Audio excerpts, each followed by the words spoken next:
Bonjour, je vais vous présenter aujourd'hui un outil qui s'appelle la pyramide des niveaux logiques de Robert Dills. C'est un outil de PNL.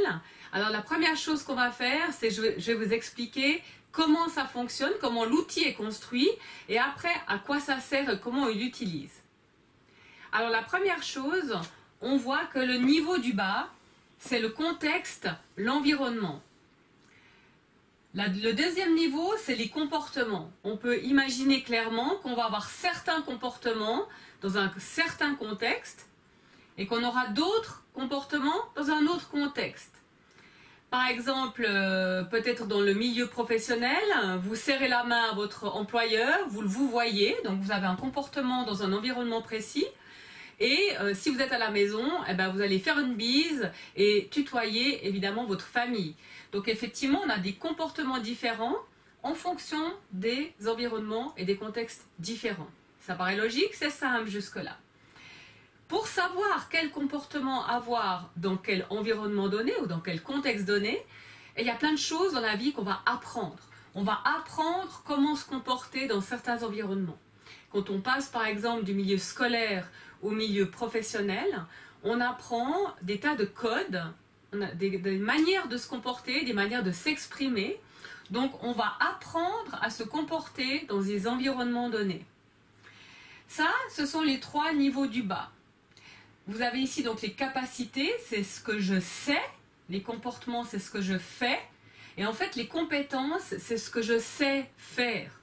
Parce que savoir, ça ne veut pas dire encore savoir-faire, ça c'est encore une autre étape. Et puis évidemment le contexte, c'est où ça se passe et dans quel environnement particulier ça se passe. Les trois niveaux du bas, a priori, ne posent pas d'émotion particulière.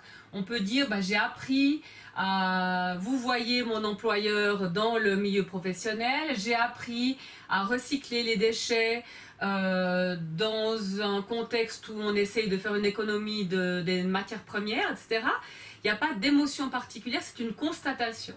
Donc a priori, on devrait pouvoir être tranquille, calme, souriant, posé.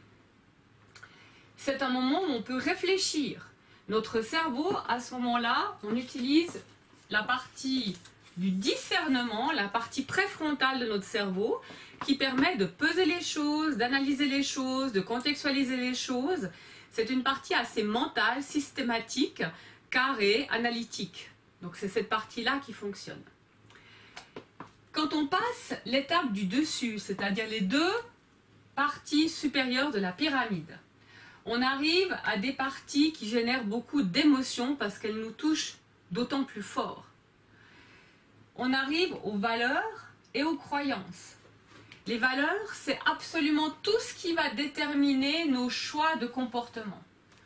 Tout ce qu'on fait, toutes les réactions qu'on a, tout ce qu'on dit vient satisfaire une valeur importante pour nous.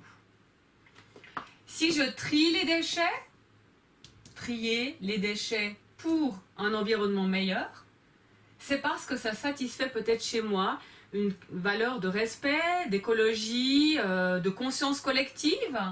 Si je vous vois, mon employeur, quand je suis au travail, c'est peut-être aussi une valeur de respect mutuel, peut-être de distance qui permet ce respect-là. Tout ce qu'on fait satisfait une valeur importante pour nous. Donc les valeurs, c'est des choses très émotionnelles. On a chacun des valeurs et les valeurs sont fortes. Quand elles sont satisfaites, on est heureux, on est bien. Quand elles sont froissées, on entre dans un état émotionnel négatif. Ça peut être de la colère, ça peut être de l'énervement, ça peut être de l'angoisse. C'est quelque chose d'important qui génère beaucoup d'émotions. Pourquoi? Parce que ça touche ce niveau. Dans notre cerveau, ça touche le cerveau limbique, le cerveau émotionnel, qui est beaucoup plus rapide que toutes les autres parties du cerveau. Pourquoi? Parce que cette partie émotionnelle est liée au cerveau reptilien qui doit immédiatement réagir. Si on se sent attaqué, donc dans nos valeurs peut-être d'intégrité ou de respect, et peut-être de sécurité, c'est aussi une valeur, on va réagir très vite, très fort, de manière instinctive. Donc dans notre cerveau, ces deux parties-là sont beaucoup plus rapidement atteignables. Et si on a une énorme émotion, si l'émotion est très très grande, en fait c'est comme si elle envahissait un petit peu le reste du cerveau et on n'a plus accès à cette partie qui pose, qui réfléchit, qui discerne, qui pèse. On est dans un grand bouleversement émotionnel avec plus facilement des réactions donc instinctives, primaires, violentes. Dans ces valeurs, on voit aussi qu'il y a les croyances. Les croyances, si on ne change pas fondamentalement tous les jours nos valeurs profondes, on peut travailler par contre sur les croyances. Les croyances, c'est tout ce en quoi on croit.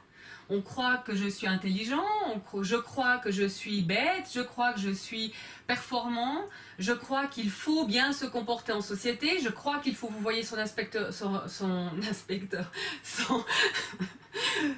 chef pour le respecter, je crois qu'il faut recycler les déchets parce que c'est bon pour la planète. Une croyance, elle lie en fait un comportement aux valeurs. Et c'est une sorte de boîte noire où on a mis une équivalence dedans. Ce comportement satisfait cette valeur parce que. Et certaines croyances sont favorables pour nous, donc elles ont un effet positif, elles nous font du bien.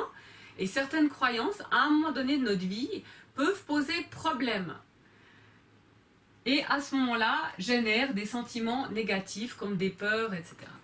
Alors, dans ce niveau-là, il y a aussi évidemment quelque chose de très important. Si ça a du sens pour moi, donc si ça a du sens pour moi, donc ça satisfait mes valeurs, j'ai tendance à faire le choix de me comporter ainsi. Et donc toute la motivation à faire quelque chose vient de cette partie-là aussi. Si ça a du sens, ça nourrit ma valeur, ça me motive, et du coup je vais faire le choix de me comporter ainsi.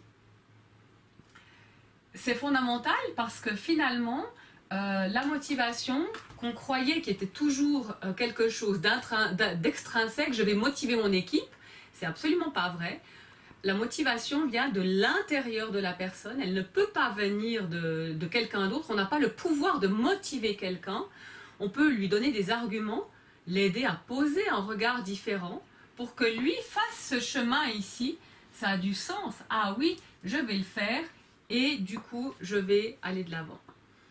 Donc c'est très très important, cette motivation découle des valeurs. Tout en haut, il y a l'identité. L'identité, c'est qui je suis. Qui je suis, mais en fait, nous sommes très très peu de choses si on réduit vraiment l'identité. C'est tout ce qui a construit la personne que je suis maintenant avec mes valeurs et mes croyances. Mais mon identité, c'est quelque chose de fondamental. Il n'y en a qu'une personne comme moi. Et on ne peut pas attaquer ces deux niveaux supérieurs. On ne peut pas attaquer qui je suis et ce en quoi je crois. Parce que quand on fait ça, quand on attaque ça, en général, c'est un jugement. Si on dit tu es bête, c'est ça, tu es incapable, c'est ça. Ce que tu dis, c'est des bêtises, ou bien c'est complètement stupide, ce sont des jugements. Et ces jugements, en général, partent immédiatement là. On se sent attaqué personnellement. Quand on se sent attaqué personnellement, ça génère une émotion forte. On a tendance à réagir de manière forte aussi. Je fais pause.